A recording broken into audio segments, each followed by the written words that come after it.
Podés tener 1000 excusas o podés tener 1000 soluciones, y esa la buscas vos. La vida no es fácil. Si vos la querés hacer fácil. ¿Es posible aprender a ser productivo para acercarte a tus metas? ¿Cómo hacen los que hacen? ¿Qué hábitos y rutinas mantienen? Neurociencia, productividad, automotivación. Aquí comienza The Habit Designer, el podcast. Soy el Dr. Gabriel Brenner, médico psiquiatra especializado en productividad y regulación emocional, y entrevisto a los mejores de diferentes disciplinas para deconstruir sus tácticas, estrategias y habilidades. Hola, nos volvemos a encontrar. Aplicando la teoría de la mente, vos estás tratando de inferir mis intenciones y yo las tuyas. ¿Te acordás que en el episodio de Lucas Croxatto hablamos especialmente de la flexibilidad mental o cognitiva? Con el invitado de hoy vamos a hablar de algo que pareciera exactamente lo contrario, aunque no lo es: la rigidez o inflexibilidad cognitiva, es decir, la perseverancia. Esta es la primera parte de la entrevista a Sami Halfon, el único argentino que corrió maratones en los 7 continentes, incluyendo, por supuesto, la Antártida. Él es un especialista en desarrollar hábitos. El tema central de esta primera parte es la resistencia. Cómo generar hábitos, habituarse al sufrimiento y desarrollar sistemas para poder perseverar y persistir. ¿Vos creés que el deporte es una metáfora para la vida? Yo creo que sí. Y Sami tiene varios ejemplos de ello. Ten en cuenta que la habilidad de resistencia se activa cuando experimentamos alguna forma de sufrimiento que nos impulsa a parar. Quédate, porque al final de la entrevista te voy a contar qué son los hábitos y vamos a hablar de cuánto se demoran en generarse. ¿Serán 21 días? ¿Qué es lo que vas a escuchar? ¿Cómo hizo para empezar a correr maratones en el año 2005, cuando tenía 36 años y 110 kilos de peso? Te va a contar lo que hace para tolerar el sufrimiento, la importancia de los sistemas, cómo define metas y objetivos y qué hace para motivarse. Te va a explicar qué son las excusas y cómo afrontarlas, y algunas estrategias acerca de cómo sobrepasar los límites propios. Él es el primer argentino en haber completado carreras en los 7 continentes y además los 6 majors, que son las maratones más importantes del mundo: Nueva York, Boston, Chicago, Berlín, Londres y Tokio. Empezó a correr hace 12 años y ya lleva corridas 36 carreras de 42 kilómetros, las llamadas maratones. Su esposa también es corredora de fondo. Él es abogado de profesión, buscador incansable de nuevas metas, así se define, e hincha de Atlanta. Te cuento que en marzo de este año, en la Antártida, en la base argentina Almirante Brown, haciendo menos 15 grados, nevando, junto a otras 4 personas, se metió al agua helada, 0 grados, a punto de congelarse. Yo me pregunto, ¿cómo hizo para tolerar ese frío? Y él va a tratar de explicarlo, con su estilo sistemático, metódico y muy práctico. Ahora, concentra tus sentidos, activa tus funciones ejecutivas, elimina las interferencias y empecé a escuchar esta espectacular entrevista.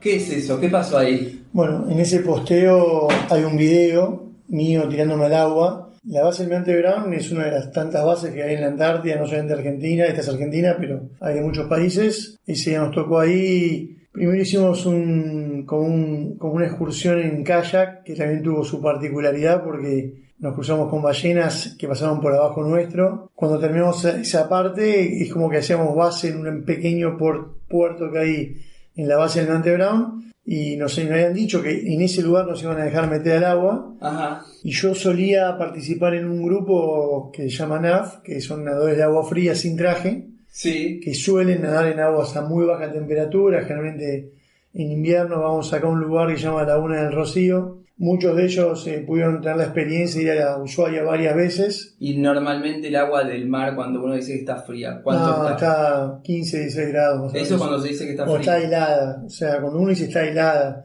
Nosotros el año pasado, en el 2017, hice un medio Ironman en Coquimbo, que nadamos con traje, y la gente se quejó de la temperatura del agua a 15 grados. Ok, y ahí estabas en esta actividad con el kayak, y las ballenas, ¿y qué pasó? No, y cuando volvimos a la base nos habían dado unos minutos, y dicen, bueno, el que se quiere meter se puede meter ahora.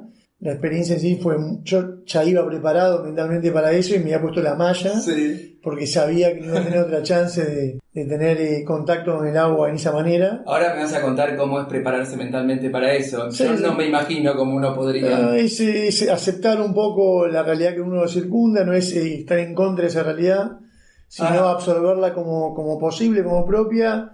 Y nada, muy divertido, la verdad que... ¿Qué se siente estar en un agua de 0 grados? No, el tema es, la pregunta es qué no se siente cuando uno se mete con traje. O sea, cuando uno se mete con traje, la verdad que no tiene contacto con el agua, lo que tiene es contacto con su traje. Cuando uno se mete sin traje, puede abrir la puerta a ese tipo de sensación. Digamos, en lo físico, lo primero que se siente es una hiperventilación, que es normal porque el corazón se contrae de la baja temperatura.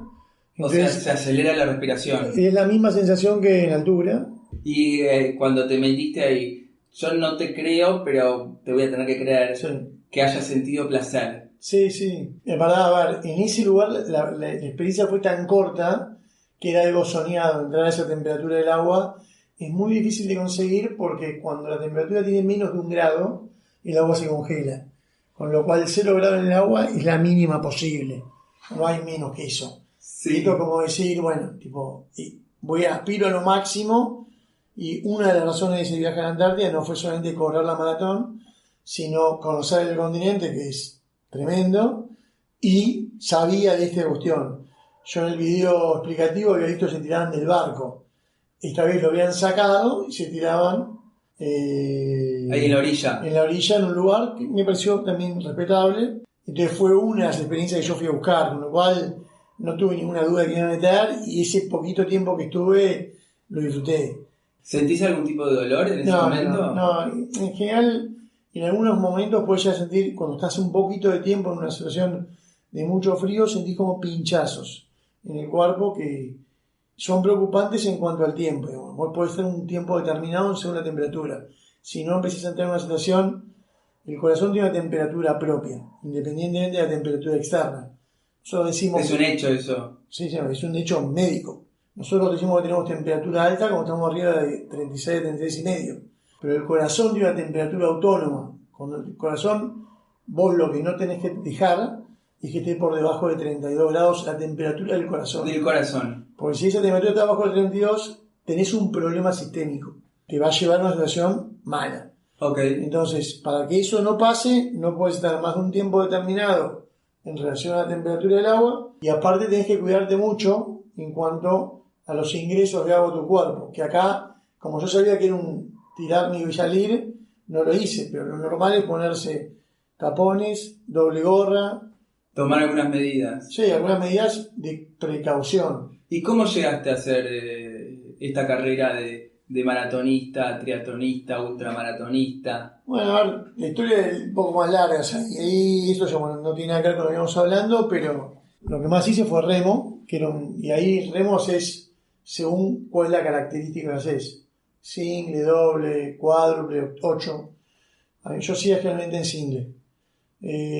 Después cuando, tuve 18 años, estuve viviendo 2 años en Israel. Hice la mitad de una carrera, me volví. ¿Qué carrera? Relaciones internacionales.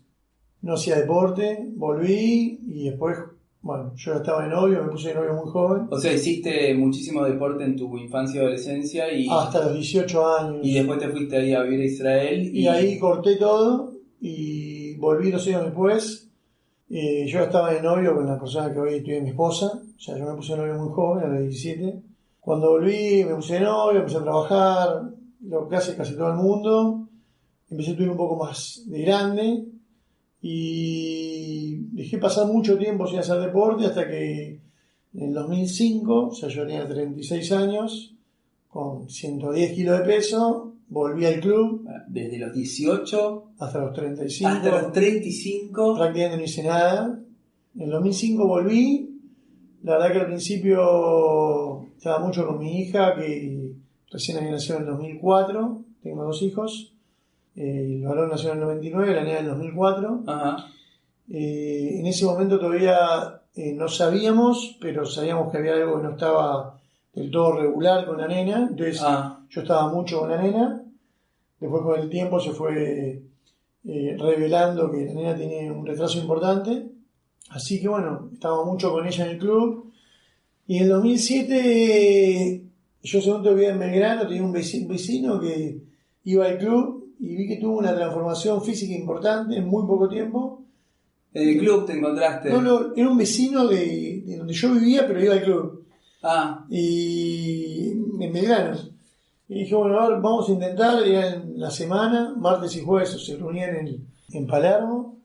Yo empecé en mayo, principio de junio, y en julio había una carrera de 10 kilómetros, y dije, vamos a intentar, total, no tengo que hacer nada. ¿Qué te puede haber pasado que al ver a tu vecino eso hizo que tuvieras ganas o el impulso de ponerte a hacer deporte después de las cuentas cuando me dan eran casi 20 años de no hacer deporte? No fue lo de mi vecino, yo tal vez venía con inquietud propia, pero no encontraba el ángulo para entrar. ¿Inquietud propia de qué? De empezar a hacer algo. ¿De deporte? De deporte. Ya no me veía jugando al fútbol. ¿Y por qué crees que tenías esa inquietud?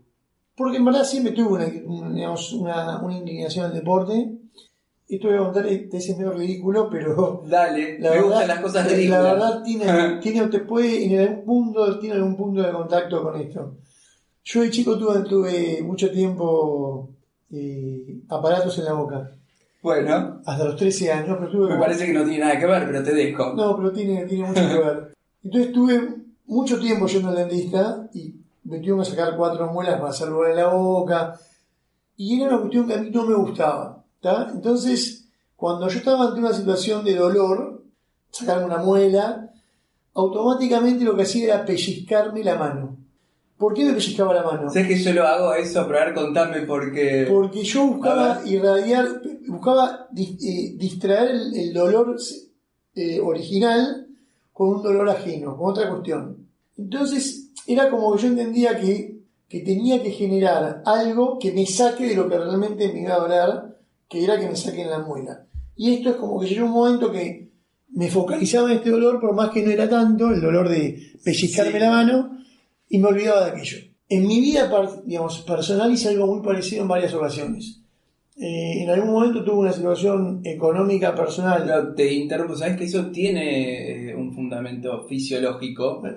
Te lo cuento así, en breve. Como el sistema nervioso central, que es el que procesa las señales, tiene cables como si fueran los cables de la red de internet, y la red de internet se satura. Los cables sensoriales también se saturan. Entonces, cuando uno está sobreestimulando el sistema nervioso, no puede procesar tanto dolor al mismo tiempo en 2 zonas diferentes. Por eso hay otra técnica, por ejemplo, ¿viste? Cuando esto que hacemos intuitivamente con los chicos que se lastiman y les frotamos la piel, esa técnica tiene que ver con eso, con saturar el sistema nervioso. Así que ya intuitivamente tenías una curiosidad acerca de cómo hackear, cómo manipular tu cuerpo. No solamente mi cuerpo, sino también mi cabeza. Tu cabeza. Sí, porque que después sirvió para todo lo que vino después. También me pasó años después, o sea, en la época que yo no hacía deporte, una de las razones también por la cual no podía ni siquiera pensarlo, era porque yo tuve una situación económica en algún momento muy mala.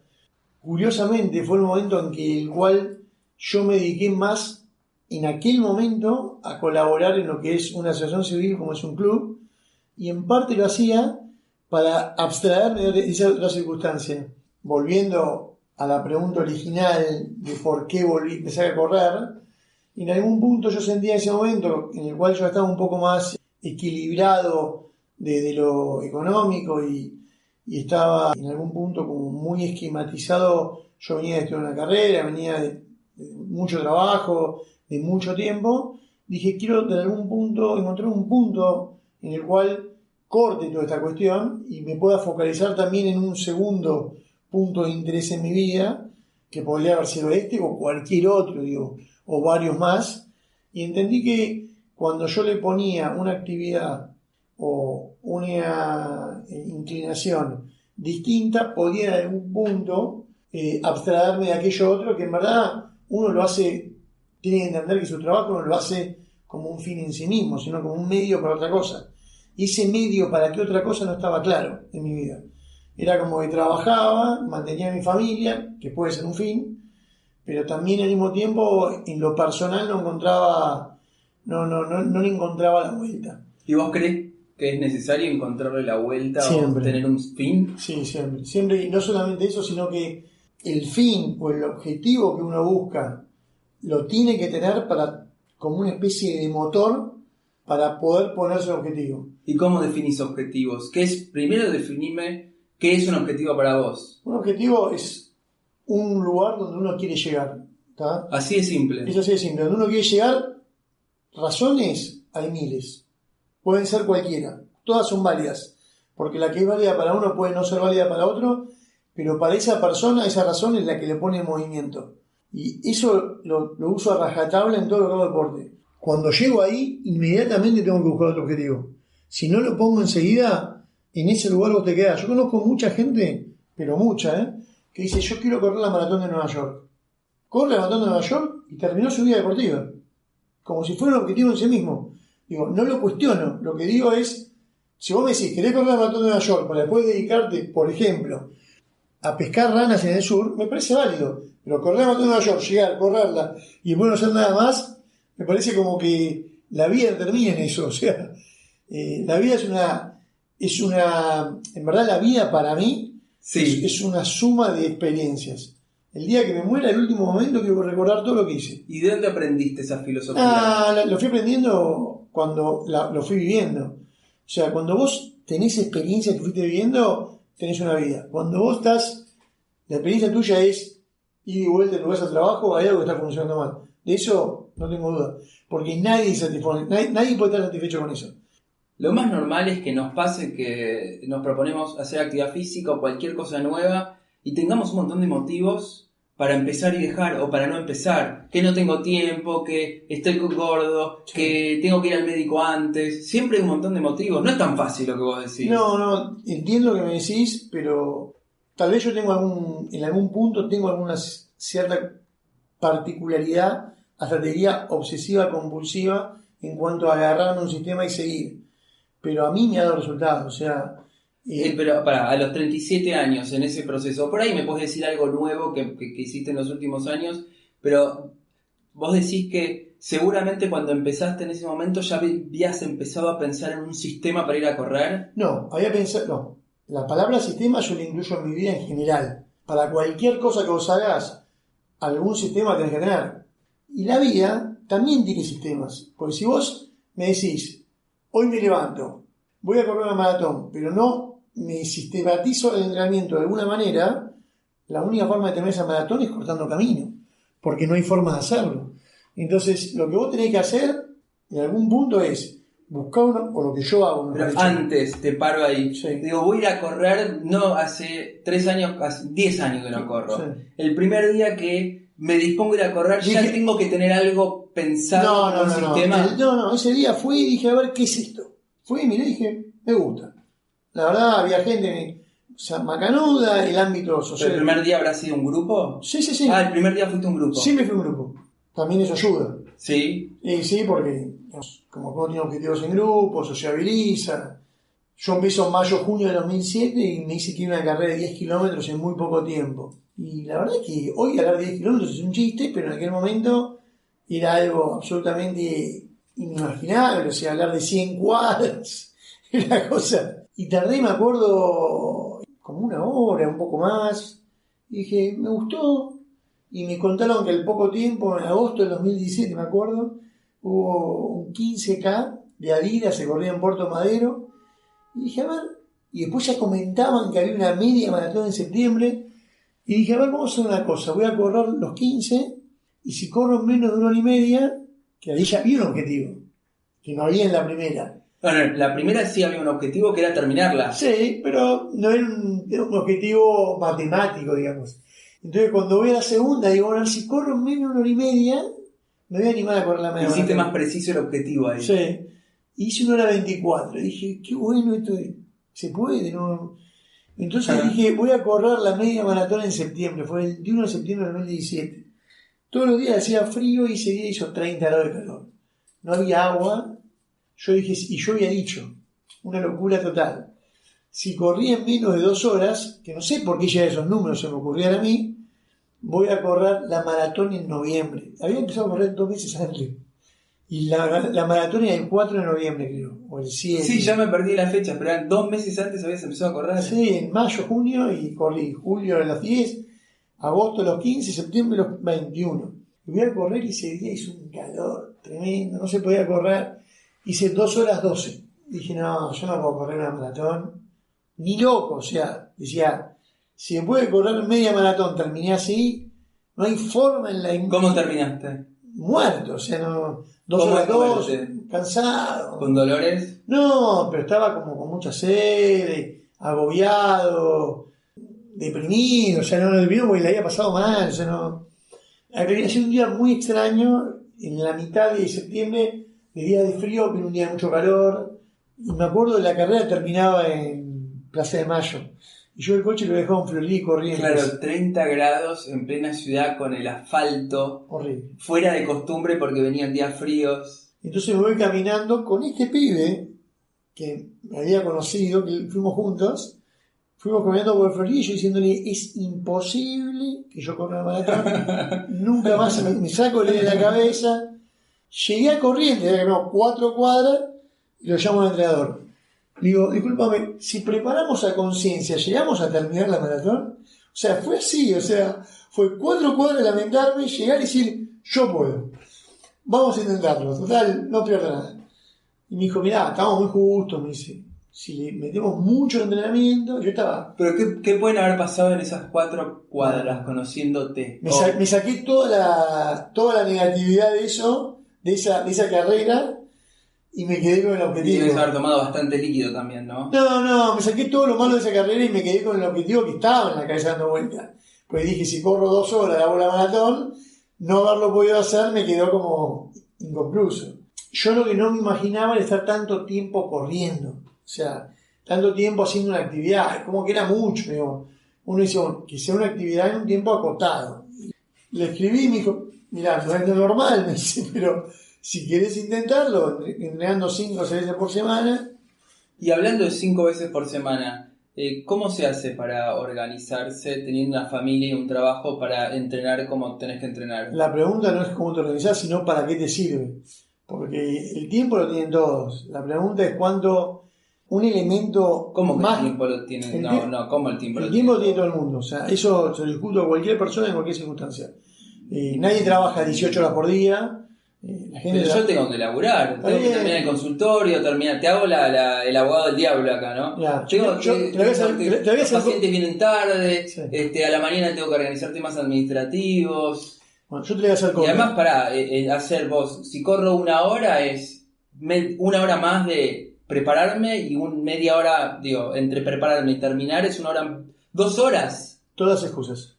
Pero tengo que vivir de algo, te estoy haciendo el abogado del diablo. Y yo te estoy diciendo que son todas excusas y te voy a decir por qué. En mi vida tuve muchas situaciones personales y físicas que fueron límite. Y todas, de alguna manera, las fui llevando. Y las fui superando. Y las fui superando en parte porque existían objetivos y en parte porque había algo que motorizaba llegar a ese objetivo. Y eso tiene un solo nombre que se llama motivación. O sea... La pregunta es por dónde va tu motivación. Si tu motivación es por todo lo que acabas de describir, la parte del tipo que llega tarde, la parte administrativa tuya, o de tener mucho tiempo para prepararte para ir a correr, entonces esa es tu vida. Pero tengo que juntar plata, tengo que laburar. Yo tengo una niña discapacitada que me demanda, a mí y a mi esposa, día por medio nos turnamos, levantamos entre las 3 y las 4 de la mañana. 3 a 4 de la mañana. O sea, nosotros hay un día que no dormimos. Con lo cual, la parte de descanso a mí no me la puede discutir nadie porque es algo que uno termina hasta ejercitando. O sea, vos a las 3 de la mañana vas a mi casa y vas a dar luz. Los límites existen. Es súper exigente. No, pero los límites existen siempre y cuando uno se los deje poner. Digo, hay cosas que yo no voy a poder hacer, y lo tengo claro. Pero tengo claro que con motivación hay muchas cosas que mi hija te atendía, para mí es una motivación. Hay muchas cosas que se pueden hacer y tengo que buscar el límite. Si no busco el límite, a ver cuáles puedo y cuáles no, nunca voy a llegar a nada, porque siempre voy a estar en la zona de confort. Ponele que me dice alguien que trabaja en un puesto comercial que puede manejar sus tiempos, pero me dice, no, mira, no puedo ir a correr porque mi jefe quiere que todos los miércoles a las 8 de la mañana esté en Barracas. Hay gente que corre a las 5 de la mañana, a las 8 de la mañana está en Barracas y a qué hora sale. Ahora que sale, hacete el tiempo, come un poco más tarde. Hay mucha gente que hace actividad al mediodía. Vos vas en el microcentro, ves gente yendo a los gimnasios al mediodía. Podés tener 1000 excusas o podés tener 1000 soluciones. Esa la buscas vos. La vida no es fácil. Si vos la querés hacer fácil, y el deporte tampoco, pero la pregunta es la recompensa. ¿Qué es el objetivo cumplido? ¿Es el camino por llegar a ese objetivo? Y bueno, cuando vos te das cuenta, cuando vos haces salir de la zona de confort, sí, y vas a... En el atletismo lo que hablamos es del umbral aeróbico, que es cuando el corazón tiene algo llamado VO2 máximo. Cuánto volumen en sangre puede oxigenar. Y eso tiene un límite, que vos, la única manera de mejorarlo es ejercitando el músculo por excelencia, que es el corazón. La gente no entiende que el corazón es un músculo. Entonces eso se entrena haciendo pasadas más largas, más fuertes. Porque ¿qué hace el corazón con Paul Burns y el VO2? ¿Cómo es? El corazón tiene una capacidad de bombeo. Sí. Si vos vas más rápido que lo que el corazón puede bombear, te ahogás. Para que el corazón bombee más rápido, el corazón, que es un músculo, tiene que estar entrenado. Cuando el corazón está entrenado, puede bombear más rápido, entonces vos podés ir más rápido. Con lo cual, si vos querés ir más rápido, obligatoriamente tenés que hacer pasadas cortas, hacer cosas de velocidad explosiva. Me meto en una aclaración técnica ahí. Cuando entrenas el corazón, no solo que el corazón puede latir más rápido, sino que además mueve más sangre por cada latido. Bombea. Uno hace la preparación para poder ir más rápido y va más rápido. Ahora, cuando vos querés entrenar, puedes entrenar por tiempo o por frecuencia.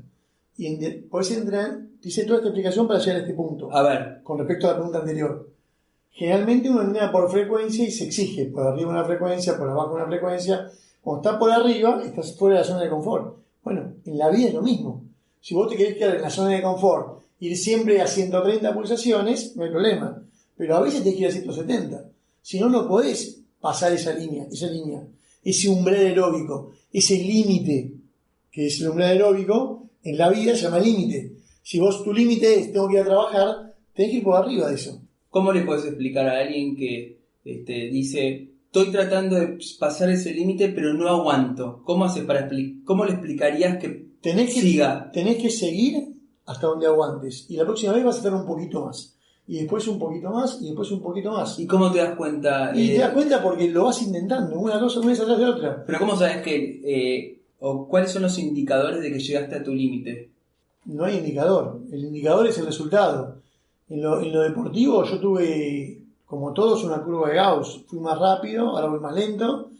Reconvertí mi objetivo. Entonces mi límite de velocidad está superado, pero mi límite de objetivo no. Invento otro más. Entonces sigo en movimiento.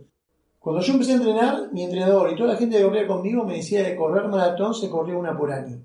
Que si no era muy loco. Aparte es muy peligroso. Si vos tomás mi promedio, más o menos, solo de maratones, tengo más o menos 3 por año.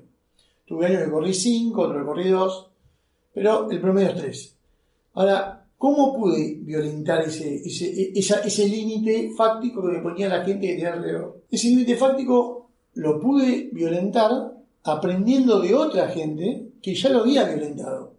Entonces, en aquel momento existía un blog, una locura, pero en verdad de ahí saqué muchas de mis cosas, que se llama elkilómetro.com, que estuvo, ahora creo que está de vuelta online, pero ya no tiene movimiento porque Facebook lo reemplazó en algún punto, en el cual eran todas personas que hacían este tipo de actividad. Elkilómetro.com. Sí, ¿Y qué pasó a Facebook, a un Facebook de kilómetro.com? Existe, pero no tiene mucho movimiento, pero porque todos entramos ahí y escribimos nuestras experiencias ahí. Y yo conocí gente ahí que corrió 100 maratones, 50 maratones, gente que hablaba de los medios, gente que hablaba de los continentes, gente que decía que quería hacer de su vida. Entonces, cuando vos ves que alguien lo hizo, por más que el que tengas al lado te diga que no se puede, decís, pero este lo hizo. O sea, no es que es imposible, sería imposible para vos. Este chico con el que me marcó el camino de por lo menos intentar, me decía, disculpame, pero estás haciendo, está loco. Bueno, fenómeno. Él no corre hace 11 años, sus hijas deben tener 11 años más de ser feliz, pero yo fui feliz con lo que hice.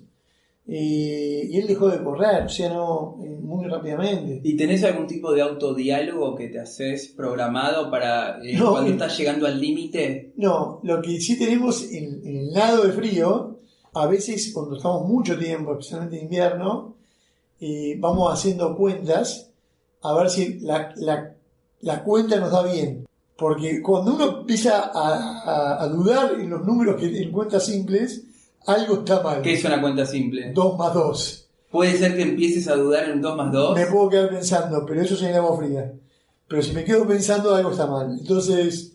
Es como una medida de seguridad. Es una medida de seguridad. Y cuando te pregunto, a ver si lo puedo usar yo, ponele que estoy nadando en la pileta y digo, quiero parar, pero sé que puedo seguir, pero sí. Quiero parar. ¿Qué hago? ¿Pero me puedo decir algo? ¿Cómo hago? No, muchas veces la gente dice que para pegarle a la punta de la montaña hay que apuntar al águila que está arriba.